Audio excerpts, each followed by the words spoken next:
Namaskaram and welcome to PGurus channel. Today is the 24th of February, episode number 105 of Daily Global Insights. I'm with Sridhar Chityalaji. Sridharji, Namaskaram and welcome to PGurus channel. As always, it's a pleasure to have you, sir. Namaskar and good morning to everybody. And we're looking forward to another exciting day of plenty of things happening in around the world. So lots of things to kind of catch up. Yes, in United States news, Biden is going to be visiting Texas on Friday.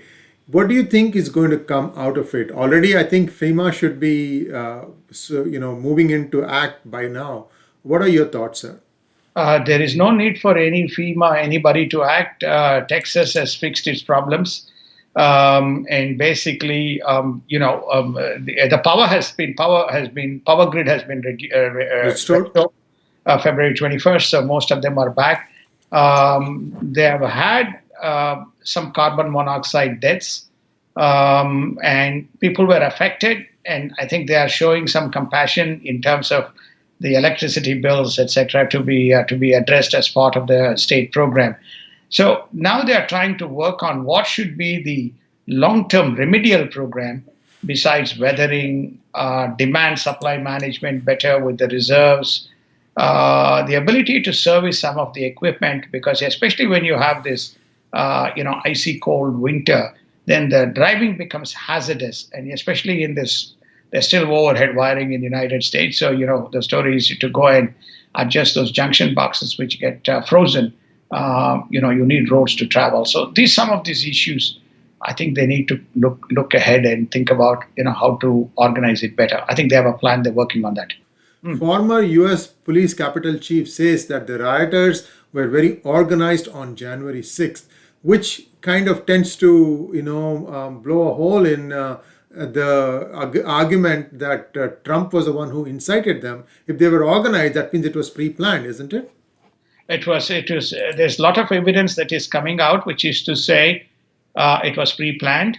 And this was the videos that was presented by the Trump in defense of the impeachment proceedings. That some of these rioters were in the building well before Trump's speech concluded. All the kind of evidence points out that they don't want to mention whether which particular specific groups, but there was enough evidence that they were organized, orchestrated, coordinated, and they knew exactly what they were supposed to do. Whether there were collusion inside, outside, we don't know. When the investigation is completed, we'll get to know. So it blows the theory. That is why mainstream media is now going soft, whereas it is being, debated in the halls of the political theater. And in other news, the Supreme Court of the United States has said that it will not stop New York State from accessing Trump's taxes.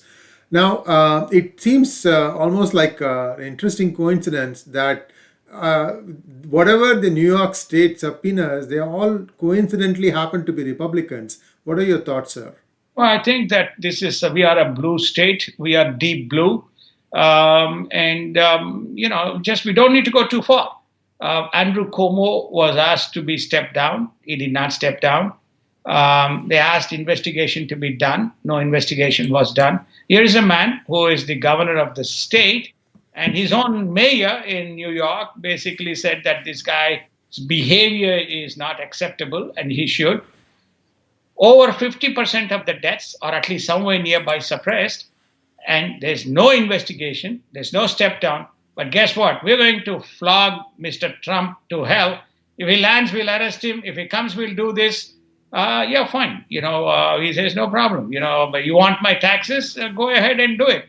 And so Supreme Court has basically, Trump filed, I don't want my private affairs to be torn apart by the mainstream media. No, the SCOTUS has said, sorry, you have to respond to the subpoena and the tax should be put out.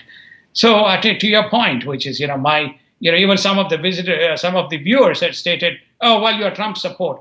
Well, we are Trump support too, because the reason is we have to take a contrarian position. Does any of the state governors need to be kind of democratic state mayors, governors have to be? I mean, we have had riots in Minnesota. We have had riots in Washington, D.C. We have had riots in Seattle. In fact, we had pandemonium in Seattle.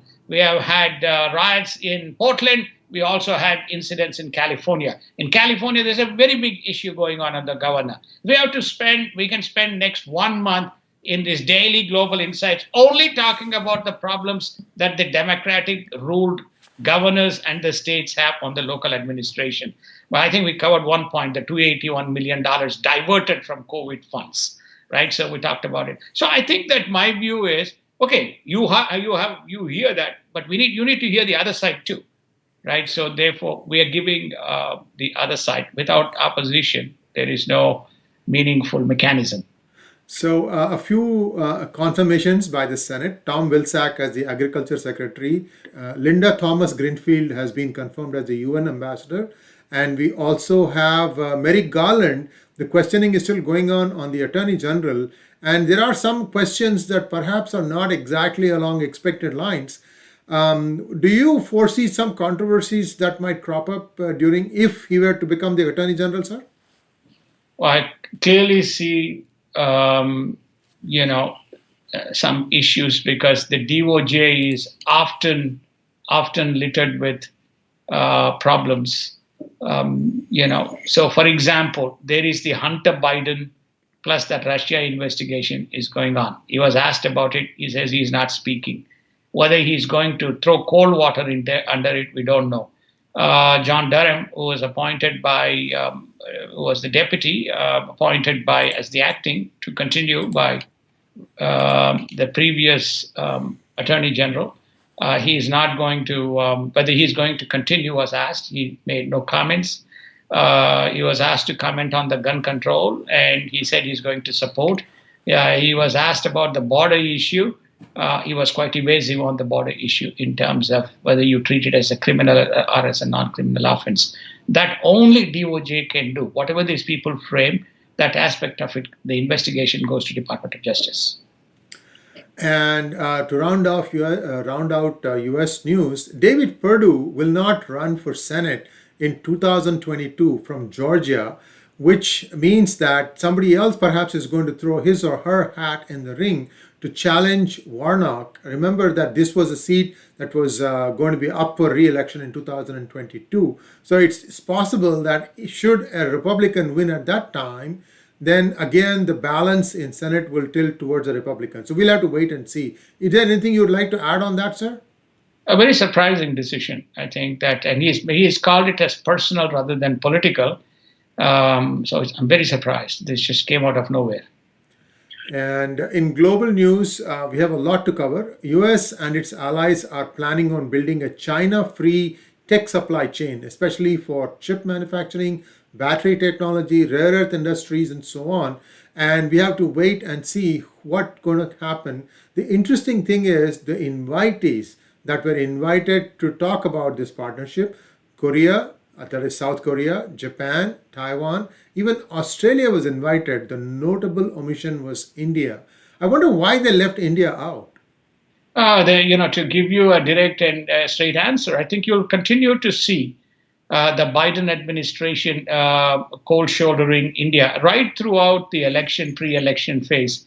I had talked about the what you call as the lukewarm response that India is going to receive, while driving up the what you call the rhetoric around Kamala Harris being an Indian. And you're going to see Kamala Harris is as distant an Indian as one can think of, as one can be, like Gordon Chang, who comments about the China, the president, the CCP regime. So therefore, he's not. So the story is, this is what you're going to witness. Whether if you see the composition, and also a lot of campaigning that went on, the hand of Pakistan is very, very strong, and they are very deeply aligned with the Biden administration during. So all these issues that India has witnessed, Article 35A, Article 370, CAA, all these issues that has been thrown up is as a result of a specific lobby working against the Indian interests. Even the Indo-Pacific, they kind of judiciously mixed between Asia Pacific, India Pacific, Asia Pacific, India Pacific. Even on the Quad, forget this partnership. We'll get to this partnership in a second. They want to have an outreach beyond Indian Ocean, deep into the Indian Ocean, going into Africa. You remember that territory was supposed to be the responsibility of India and commit resources for that purpose. So you're going to see some of these things prop up again and again. Now, to answer your specific question, which is on as it relates to this matter, when you take it back to the Trump administration, Trump said that Huawei to replace Huawei the 5G technology. He had even invited the Rio for to United States to set up research development and eventually the manufacturing, where capital would be provided by US. AI, they would leverage India's capabilities. Some things like robotics and so on. So none of these domains you see India being an ally in Biden's. In fact, India has been silent in any of the briefings and reports that you see that it is a lukewarm response that India has received. So I think the writing is very clearly on the wall as far as the Biden India goes. Clearly, Mr. Bill Burns or Kurt Campbell or any of these people, barring the Jack Sullivan, they're not the great friends of particularly the present BJP kind of administration. So India has to cut its own kind of cake and then make things to move forward. And in other news, the falling water levels in the Mekong River is riling up the neighbors downstream. And in fact, we had done a detailed program about this, about the plans of China. China's newly constructed Jinghong Dam cuts flow bound for Thailand, Cambodia, Laos, and Vietnam, and they are all very unhappy about it. You've been listening to us say about this, and Sridharji, is this going to be more and more that this kind of discontentment that's going to be coming up? Well, the reasons are very simple, which is there you are entering the see agro rice paddy cultivation is the biggest part of that specific delta. So if there is no water, rice is dependent. Rice paddy is dependent on water. Not only their livelihood but also their habitat is going to be affected because of this, and I think they're beginning to detect very low water flows downstream into some of these countries, and so they are riling up the issue. I think the second is there is also the big fisheries and other water related activities which is also impacted as a result. So I think that's why this issue has come back to surface once again. And we should remember that these are all Sanskrit names. Mekong was Ma Ganga, and Iravati is Airavati.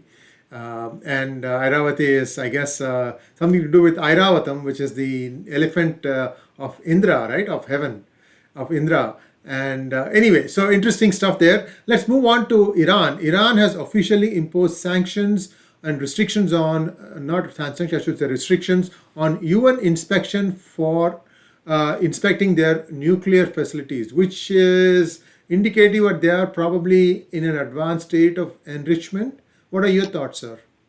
Well, I think there was a strategic blunder committed by Biden. So Biden felt that this has been, again, the same Biden, Obama, Biden team, right? So the story is they feel that Iran can be brought to the table in only one way. But give them the concession, they will obey, and then now you can begin the negotiation. So what Iran is saying is, bring me to the discussion table, and then, with no kind of strings attached, and then we will begin the process. They're very badly affected by the sanctions. Now, the rest of the world community is not in alignment with Biden, which is to say, without they coming up with certain preconditions being met, the negotiation should not commence. So he's gone down a slippery path. So UN is now, Iran is now, what you call taking a hard stand. You say no IAEA inspections, no United Nations inspections. I got my sanctions going. I'm going to do what I want to do. Now, if in the Trump era, every time there was this kind of an issue, the Trump era responded with an action. one important data point here is in the last 1 week, 3 times you have seen this Iranian, whatever the guards are called, or their militia, Iran militia, have fired rockets into Iraq at the Green Zone. One of them was yesterday. This is the third attack within 1 week. So they're not stopping and they're not listening. And there has been, rather than a meek protest from Biden, no action has been initiated, notwithstanding one private serviceman died, or a couple of private servicemen died, and there's also been some contractors kind of death by virtue of these 3 attacks. So it is giving them more and more what you call, hot posturing, and because Biden has conceded. But the Biden has conceded because there's a whole swag of, constituents who have supported him in the elections. Also, we talked about John Kelly and Robert Malley doing backdoor negotiations, undermining Trump's negotiations in 2019. So there's a lot of undercurrent. Where this is going to go is an important kind of geopolitical issue, because Israel is not going to keep quiet and not allow it to be an existential threat. Yes, indeed. And I think Israel has already started to chart out its own policy towards Iran. On another news about Iran, South Korea denies that it had a deal to release funds to Iran frozen by the US sanctions. We remember, viewers, we have talked about 2 ships carrying crude being stopped on high seas. What is the connect here, sir? Do you think that there is some relationship between the two events? Well, the South Korean ship was the South Korean merchant vessel was actually picked up off the coast of Oman. If you recall, we had presented that scenario.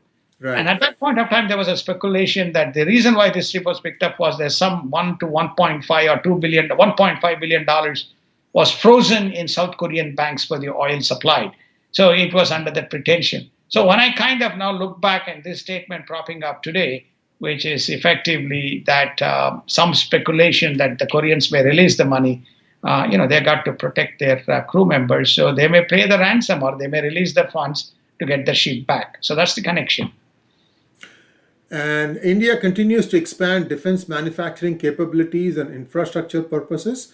And there's an interesting development. Turkey is going to transfer technology to Vizag Shipyard to build fleet support vessels. So this is one of those things where it raises an eyebrow. Wow, Turkey is going to transfer technology to India. Wow. So what are your thoughts on this, sir? I'm just as amazed as there are two things that caught my attention in the as far as the regional news is concerned. China embracing his arms and saying, I will be Mr. Xi Jinping. I will be attending the summit, BRICS summit. I have no objections in BRICS being hosted in India this year. We welcome India hosting it, and I'll be there. I visited India before. So, China is very clever, seizing the opportunity to make its entry back That in. everything is normal. Yeah. I think it's Ne- normal. Nepal's top court has ordered the reinstatement of the parliament, dealing a political blow to KP Sharma Oli. This is actually, I think, good news because I think that faith in democracy in Nepal has been restored, and I think the parliament will probably choose the next prime minister. Anything to add to that, sir? It's good because this is one of the vulnerable weak points in terms of China's profuse footprint, and also this is one of the things that received a lot of controversy on, honey trapping, whether KP Oli was honey trapped and therefore he compromised. And the Nepalese did not like some of the land being occupied by the Chinese. And when the villagers went, they were threatened and asked to go back. And I don't think which went very well with the Nepalese. So, and there's always been internal trouble within this communist party, which was unified to some extent, or managed by China remotely or close proximity. So it's good news that this agenda is reset, and I think India will be now, which is India's strategic partner, is Nepal. They will be able to have the discussions flowing. On COVID news, Johnson & Johnson is confident of supplying 20 million shots by the end of March. And here's the other interesting news from Johnson & Johnson. they have applied for FDA approval, and they think that they will be able to get 100 single shot vaccines by the end of June 2021. If it's a single shot vaccine, and even if it is a little less effective than the double shot, that is a welcome step, isn't it? It is a welcome step. I think one of the challenges United States has is the supply, because there is asymmetric supply to the demand, because United States is probably vastly affected in terms of the active cases that needs to be addressed or treated. Plus, there is an addressable universe which is long. It's only a matter of time before J&J, AstraZeneca, Pfizer, Moderna, there's also even Eli Lilly. They're all going to be, going into this vaccine phase, because the projected COVID vaccines for United States in the next 12 to 18 months, in terms of supply, is about 5.13 or 5.3 billion vaccines will be produced. They're making them the largest. India is the second, around 3.2 billion, and then of course you things kind of taper off into Britain, Russia, and China as the largest producers in the world. So it's a matter of time as we kind of go down this path. Mexican President Maduro, not Maduro, Mexican President Obrador. Yeah. Obrador thinks that Mexico is doing better than US at combating COVID. Is it because of their food habits, sir? I think it's because of the food, it's because of the weather, it's also because of the herd immunity. It's also possibility to do a little bit of the demographics. They have a little more younger population relative to United States, and clearly food is one of the lessons of the COVID is the food habits, and the herbal stuff that is mixed within the food, plays a significant kind of a part in giving the self immunity to combat this. In markets, Bitcoin continues to lose value based on comments from Janet Yellen, Elon Musk, and others. And more importantly, Powell's statement that inflation is under control has actually buoyed the markets today, isn't it, sir? It is. It is. He made three profound statements. One is he said that the inflation is still soft. He also felt that the economic outlook is still slightly uncertain. And so, therefore, there is no impending inflation, what you call the tailwinds, that is to address any monetary policy. He also feels that from a Fed's point of view, both inflation and unemployment, they don't see in the near term horizon as a factors, and they are within the band of the Fed from a rate hike point of view. But he was very silent on the recent movement in bond prices. I think yesterday or day before yesterday, we put up a couple of charts. Yes. Basically said, yes, right. So we said that Yesterday, we investor confidence dipped, basically because if you take a look at the 10-year bond yields, they are around the same price around exactly 1 year ago. It was only in April on the pre-pandemic or just the pandemic getting out into the open, the yields dipped to 0.64 progressively and stayed low for a period of time. So I think he has addressed that issue in his statement or in his presentation or in his briefing to the Congress. And we'll wrap this with the last news on PPP. President Biden has expanded the PPP support for people who are self-employed also. But in this inclusion, he has also included ex-felons, non-US citizens, and other small businesses. What are your thoughts on this? I mean, as a self-employed person, I did not see any benefit out of PPP. And now I don't know if it's going to make my case easier. I have to go and look at the rules and regulations. Certainly, including ex-felons, that's a little unusual, isn't it? Well, I think that if you are not covered, then there's a problem because you're part of the less than 20 people who is being given the priority, the first priority with a specific. You must check with your bank. There's a time window for this. So you have to go and get it and apply and make sure that you get it. And only when this time window passes and the residual part of it will be again allocated back to those 20 to 300.